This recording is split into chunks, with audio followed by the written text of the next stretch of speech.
বন্ধুকে টাকা ধার দেওয়ার পর বন্ধু সেই টাকা শোধ না করেই এলাকা ছেড়ে পালিয়ে যায়। আর তাতেই ভাগ্য খুলে শফিকুলের। গার্মেন্টসের স্বল্প বেতনের চাকরির জীবন ছেড়ে হয়ে উঠেছেন পুরোদস্তুর ব্যবসায়ী। পার্শ্ববর্তী বন্ধু হিসাবে কিছু টাকা ওনারে হেল্প করছিলাম আমি। করোনার সময় মোটামুটি 8 থেকে 9 লাখ টাকা উনি ক্ষতিগ্রস্ত হয়ে ব্যবসা থেকে পালায়। পালিয়ে যাওয়া বন্ধু ধার শোধ না করায় নিরুপায় হয়ে তার ফেলে যাওয়া ব্যবসার হাল ধরেন শফিকুল। সেই থেকে শুরু তার কঠোর পরিশ্রম আর ভাগ্য বদলের ইতিহাস।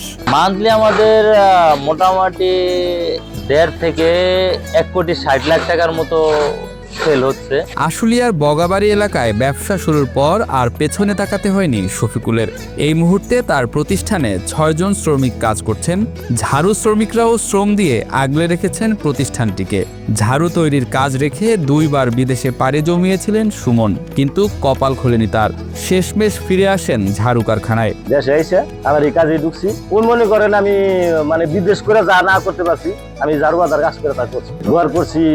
গোয়ার করছি আপনার ফ্রিজ, খাট, ফার্নিচার যা কিছু আছে, গরু ছাগল আছে, আমার সবকিছু আমি এইগুলা করে করছি আর কি।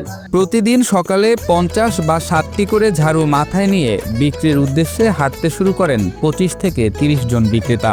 কারখানা থেকে নির্ধারিত মূল্যে ঝাড়ু নিয়ে সারাদিন বিক্রির পর কারখানা মালিকের কাছে মূল্য পরিশোধ করেন তারা। এভাবে যে রোজগার হয় তা দিয়ে সংসার চালাতে হয় তাদের। 50-60টা নিয়ে ঝাড়ু নিয়ে বাড়াইলে খেলা হয়, দেখা যায় 40টো 30টো করে বেচা যায়। 1500-2000 টাকা কেন বেচা হয়, 500-700 টাকা ইনকাম হয় না। আমার ঘরে মহাজনে আমার একটা রেট ধরা দেয়, ওই রেটে আমরা নিয়ে যাই।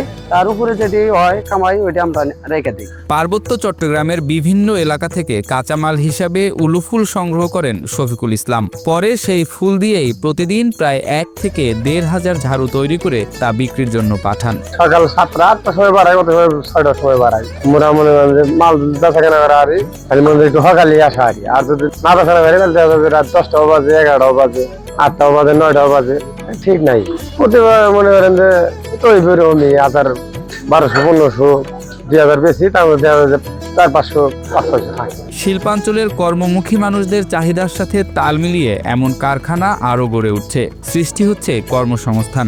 আর এসব কারখানার দিকে দৃষ্টি না দিলে প্লাস্টিকের ঝাড়ু বাজার দখল করবে বলে দাবি ব্যবসায়ীদের।